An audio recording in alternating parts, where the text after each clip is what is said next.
Good day guys, for today's video, mag-deliver tayo ng X-Force GLS 2025 model. Yan, ang kulay niya is pearl white. So, nag-request si client siya na huwag lagyan ng tin. For deliver pala yan, dahil sa kapanagbuhan ng PC. Yan guys, andito na tayo sa bahay ng boss ko.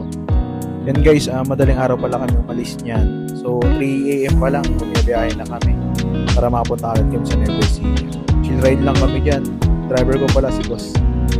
Pinakamalupit kong boss. Napakaganda ng daanan, napakaluwag, kaya masarap niya pag madaling araw.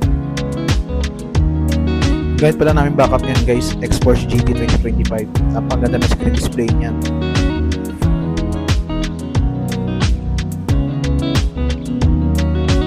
Yan guys, nasa NLEX na kami, stopover muna kami dyan. Ayan pala yung unit na for deliver namin. So ito naman yung backup namin unit, X-Force GT.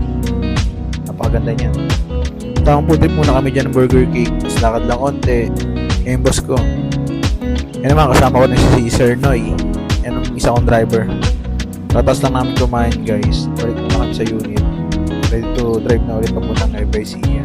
Napakaganda ng mga sasakyan.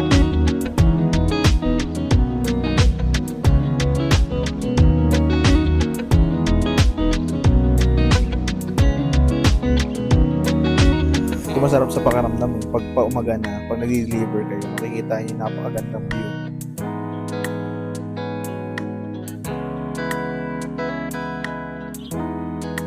Ito yung feeling na malapit na kayo sa pag-deliver ay unting-unti na lang.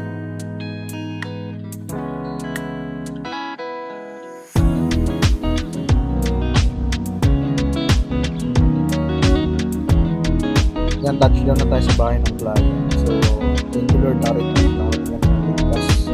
Nag-liver namin yung client. Congrats Eduardo family. Satisfied sila dyan. Napakagandang best din yung nakuha sa akin ng client. Zero down payment with low monthly. Kaya, dahil ba sarap sa akin ng client. Yan, after namin ma-deliver yung unit, diretso kami yun ngayon sa Dingalan. Siyempre, sayang naman yung pagpunta namin. Hindi kayo makakapunta sa Dingalan. So yan, medyo makulimlim yung kalangitan dyan. At kami, almost 1.5 pa yung biyahe namin. Pero basic lang yan. Malulupit yung mga driver ko.